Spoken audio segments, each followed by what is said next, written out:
First of all, Israel and Hezbollah have been hooking and jabbing for some time now. The Hezbollah was created in the aftermath of Israel's invasion and occupation of southern Lebanon back in 1982. The Shia of southern Lebanon initially sort of had a neutral stance because this was about the Palestinians, about Israel versus the PLO. But as it turned into an occupation, they began to coalesce into a resistance. And this resistance then became named. It was Hezbollah. And Hezbollah was very successful in fighting the Israelis. In fact, Hezbollah beat Israel. They compelled Israel to leave southern Lebanon in 2000. It defeated. Israel lost at the hands of Hezbollah. So people need to understand that Hezbollah has been beating Israel for some time now. The next time Hezbollah beat Israel is in 2006 when Israel launched an attack on Hezbollah. Hezbollah was able to fire rockets into northern Israel from the beginning of the conflict to the end. Israel was never able to evict them from their strongholds in southern Lebanon. They couldn't push them back to the Litani River. Israel bombed the hell out of Beirut, bombed the hell out of southern Lebanon, didn't break the will of the resistance in the end. Israel lost this conflict, not because Hezbollah defeated them, but because Israel, who said they are going to, this is it, we're going to destroy Hezbollah, couldn't. And Hezbollah emerged victorious, sullied the Israeli reputation. Israel and Hezbollah have been dancing around each other ever since then. Hezbollah, though, has been preparing to fight the major conflict with Israel. And it won't be like any of the previous conflicts. It'll be designed to take the fight to Israel. Israel also has been preparing, but the Israeli method of warfare in many ways paralleled ours. To fight Hezbollah is going to require high intensity conflict. That means that infantry is going to have to close with and destroy their enemy through firepower maneuver. It's going to get close, it's going to get bloody, it's going to get ugly, and Israel's going to lose men. And politically, Israel isn't a nation that historically can absorb losses of this nature. So Israel has built a military that places an inordinate amount of emphasis on technology. From their Merkava tank to their armored fighting vehicles, to their air force, to their intelligence collection. The whole thing is geared around being technologically superior to their opponent, and then using this technology to impose their will on the opponent. The thing is, Hezbollah is sort of matching Israel technology for tonight. Yes, they don't have F-35s, they don't have F-20s, they don't have F-15Is, they don't have the F-16 modifications. But what they do have is a whole bunch of precision-guided long-range missiles. They can hit Israel from top to bottom, from left to right. When I say a whole bunch, I mean a whole bunch. They also have sophisticated air defense. They have sophisticated shore-to-sea anti-shipping missiles. And they have the ability to fly drones over Israel and take photographs of Israel's most sensitive sites and turn those photographs into targets for these missiles. That's the war that Hezbollah has been preparing for. Hezbollah has also been preparing to inject tens of thousands of troops into northern Israel so that the battle won't be fought in southern Lebanon. The battle will be fought in the towns and villages of northern Israel. And Hezbollah expects to be able to capture northern Israel, to take Galilee, to isolate the Golan Heights. That's the war that Hezbollah has been preparing for. In 2022, 2023, Israel did two successive training exercises. I think the one in 2023 was called Operation Chariots of Fire. These are exercises designed to stress test the Israeli Defense Force, working under the premise of what happens when it goes all bad at once. What happens when we're at war with Hezbollah, Iran joins in, Syria joins in, the Iraqi and Syrian militias join in, everybody joins in on this. How can we defeat them? Do we have the resources necessary to defeat them? Short answer is they found out they didn't, that at a minimum, they would need massive American intervention. And America's like, we don't want to do that. So Israel already knew up front that if everybody attacked them at once, the Israeli Defense Force didn't have the capacity to win. But the important things about these two exercises is that when Israel was talking about when everybody attacks it at once, they never once thought that Hamas would attack Israel from Gaza. They thought at worst what would happen is you'd have sort of a expanded intifada, that the West Bank and Gaza would have to be suppressed using standard police things, but there wouldn't be a major diversion of military resources. And yet, after October 7th, Gaza became the main front. Hundreds of thousands of reservists mobilized, dedicated, majority of the Air Force committed, majority of everything committed to Gaza. And then they want us to talk about expanding the conflict into Hezbollah. As things stand, Israel has fought a war now that it wasn't prepared to fight. Israel, like the United States, wasn't about large-scale, high-intensity conflicts. It was about short, sharp engagements where they can impose their will using overwhelming firepower and technology. Well, the fight with Hamas has gone on for, 9 months now. Israel has worn itself out. Its army is exhausted. The morale is very low. Logistically, these tanks are broken down. They're running out of spare parts. They're running out of ammunition. So now we're talking, I remember in these two exercises in 2022, 2023, Israel lost, but they lost with a fresh army at the start with everything where it needed to be, and they still lost. Now they're talking about going into Lebanon, triggering the very conflict that they exercised for 2 years and lost, and doing it at a time when their military is already defeated, crushed, demoralized, not ready for this fight. They don't have enough troops. The troops don't have enough ammunition. The tanks aren't maintained properly. So that's the reality of this thing. And the Israeli Defense Force knows this. This is why the Israeli Defense Force is telling Netanyahu, no, we don't want to do this. This isn't. And I think Netanyahu is going to have to respect this, because this is about the existential survival of Israel. Israel will not survive a major ground war with Hezbollah that Iran gets involved in. It will be the destruction, a physical destruction of Israel. It doesn't mean that Israel isn't going to physically destroy southern Lebanon and Beirut. They will. Israel has a lot. But this is going to be a war of attrition fought on a scope and scale that's never been seen in the Middle East before, with a level of intensity that are orders of magnitude above this. The violence will be horrific. Both sides in a rapid meat grinder operation, seeing who can wear down what first. Hezbollah seeking to take out Israeli airfields to prevent Israeli aircraft from taking out Hezbollah launch sites. There's going to be huge exchange of fires, and one side is going to achieve fire superiority over the other, and then suppress, and then you get fire supremacy, and then they're just going to wipe everything out. My money's on Hezbollah getting the fire superiority over Israel, because Israel's Achilles heel is, of course, these airfields. When you take these airfields out, Israel's got no place to go. This is why Israel is talking about maybe shifting over to Cyprus, Cyprus, and using Cypriot airfields. But Hezbollah said, we'll take those out too. And now the Cypriots are like, oh, no, Israel, we're not going to let them do anything. Don't worry about it. But now we have talk maybe of Israel using tactical nuclear weapons against Hezbollah to, rapidly degrade their ballistic missile capability. This is serious warfare. But I don't think Netanyahu is going to do it. This is why this trip that he's going to make to Washington, D.C. later this month is so important. Because Netanyahu's continued political survival, and that's all we're talking about here. This is all about Benjamin Netanyahu's political survival, continued political survival. It's contingent upon him convincing the Israeli people that he is a wartime leader.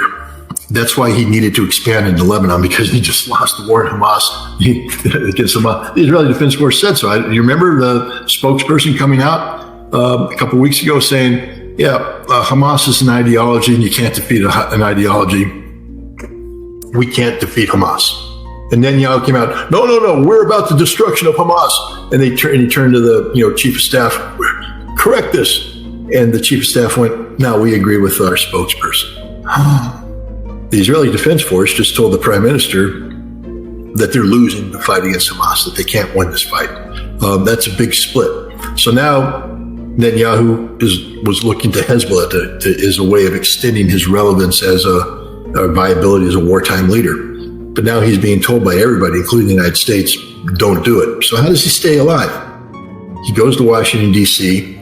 He gets invited to speak before the Congress. He gets more than 55 standing ovations. That's the goal that's been set by Mike Johnson, the speaker. We're going to give him more standing ovations than the last time I was there. Wrap himself in the American flag and return to Israel saying, I am the anointed one. America has said that I am the man to lead Israel through these difficult times.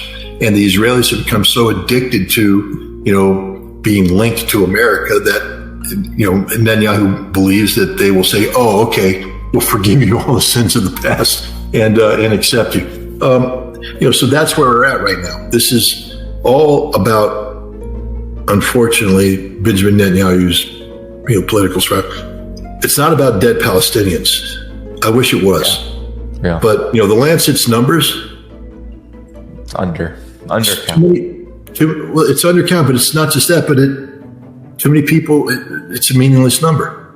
We stopped caring. We're numb to it. I heard you earlier on Judge Napolitano. I was thinking, numb. We stopped caring about it a long time. Not that we don't care, but it's just like, how many horrific photographs can you see before you go, I've seen this before? Well, you haven't. This is a fresh one, but I've seen the same thing. Because you know what? A 2,000-pound bomb will shred a body in about the same way each time it's dropped. And so there's only so many times you can lift the, half the torso of a 10-year-old child, or have a girl holding her jaw in places. You see that, mothers wailing over dead children wrapped in shrouds.